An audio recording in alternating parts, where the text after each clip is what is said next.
anak-anak, selamat pagi. Bagaimana kabarnya hari ini? Semoga kalian tetap diberi kesehatan ya. Sebelum memulai pelajaran, mari kita berdoa terlebih dahulu. Bismillahirrahmanirrahim. Silakan kalian siapkan buku tema serta buku catatannya ya. Selamat belajar. Nah, kita hari ini akan belajar tema 3, subtema 1, pembelajaran 3, yaitu tentang kertas di sekitar kita. Di gambar ini ada buku, kemudian ada layang-layang, perahu-perahuan yang dibuat dari kertas, kemudian pesawat-pesawatan yang terbuat dari kertas. Banyak benda yang terbuat dari kertas, seperti buku tulis yang biasa kalian gunakan. Terus contohnya lagi ada tisu, kardus, dan koran juga terbuat dari kertas. Kayu adalah bahan dasar untuk membuat kertas. Jadi kalau kalian bingung kertas itu terbuat dari apa? Kertas itu terbuat dari kayu. Pembuatan kertas dilakukan secara bertahap di pabrik. Kayu-kayu besar itu dipotong sehingga sebesar korek api. Setelah itu, kayu dipanaskan hingga menjadi bahan lunak seperti bubur. Bubur inilah yang disebut bubur kertas atau pulp. Proses selanjutnya, pulp diberi pewarna dan disaring hingga kandungan airnya habis. Pulp yang sudah kering meninggalkan ampas berupa serat selulosa yang saling terkait. Kemudian, serat selulosa ini digiling hingga pipih menjadi seukuran kertas yang diinginkan. Nah, cobalah kamu menulis di atas kaca. Apakah hasil tulisannya sama dengan kamu menulis di atas kertas atau di kertas? Ia berbeda karena kertas itu memiliki sifat dapat menyerap air. Kertas dapat menyerap tinta pulpen dengan baik. Dengan demikian, semua yang kamu tulis di kertas dapat dibaca dengan jelas. Selanjutnya, kalian coba perhatikan benda-benda di sekitar kalian. Tuliskan nama benda yang terbuat dari kertas. Nih, ayo berdiskusi. Sebuah fakta menunjukkan kalau kita menghemat 1 ton kertas, berarti kita menghemat 13 batang pohon besar. Fakta yang luar biasa, apa yang bisa kita lakukan untuk menghemat kertas?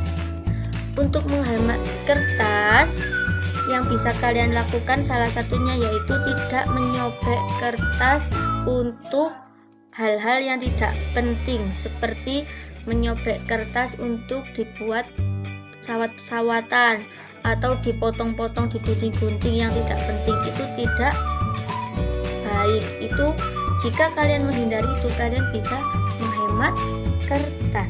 Tiap tahun ajaran baru, aku meminta ibu membeli buku tulis baru. Sekarang aku akan menggunakan buku lama yang halamannya belum terpakai. Jika ingin terlihat seperti baru, ganti saja sampulnya. Nah, ini contohnya. Benny ini menghemat kertas dengan cara menggunakan buku lama yang masih banyak dan masih dapat digunakan, karena itu sayang kalau dibuang kalau beli baru. Kemudian ini, kalau aku akan memanfaatkan kertas yang masih dapat digunakan, misalnya menggunakan kertas di 2 sisinya. Dengan demikian tidak menghabiskan kertas banyak. Dia menulis dengan cara menggunakan kertas yang kosong di sisinya itu ditulis, jadi tidak boros atau tidak banyak-banyak menghabiskan kertas. Kalian bisa memulai dari sekarang untuk lebih menghemat kertas. Nih, kalau ini saya sendiri tidak dapat menghemat kertas sebanyak 1 ton. Akan tetapi, bila setiap orang melakukan penghematan, pasti bertonton kertas dapat dihemat. Asyik bukan? Nah, kalau setiap orang bisa menghemat kertas, maka kita bisa menghemat sebanyak 1 ton atau bahkan lebih. Seperti itu.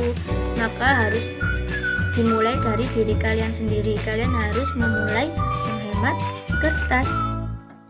Nah, ini diskusikan secara berkelompok. Karena kalian di rumah, silakan kalian berkelompok atau meminta pendapat dengan orang tua kalian.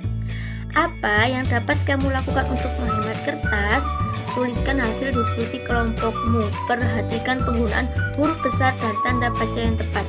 Silakan menuliskan dengan memperhatikan huruf besar dan tanda baca yang tepat.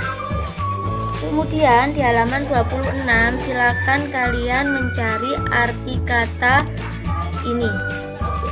Ya. Selanjutnya, kertas dapat digunakan untuk menulis. Apakah kertas juga dapat digunakan untuk membuat alat musik? Ternyata tidak dapat. Mengapa? Karena alat musik sebagian besar terbuat dari kayu berpadu dengan kulit hewan. Contohnya antara lain gendang. Cara memainkannya dengan dipukul. Kamu dapat bernyanyi diiringi gendang atau dengan bertepuk tangan. Itu di tema halaman 27. Setelah itu, halaman 29, bahan dasar kertas adalah kayu. Kayu berasal dari pohon. Perhatikan pohon-pohon yang dapat digunakan sebagai bahan dasar kertas. Perhatikan gambar di bawah ini. Ada pohon pinus, pohon akasia, dan pohon jati. Pohon manakah yang paling tinggi?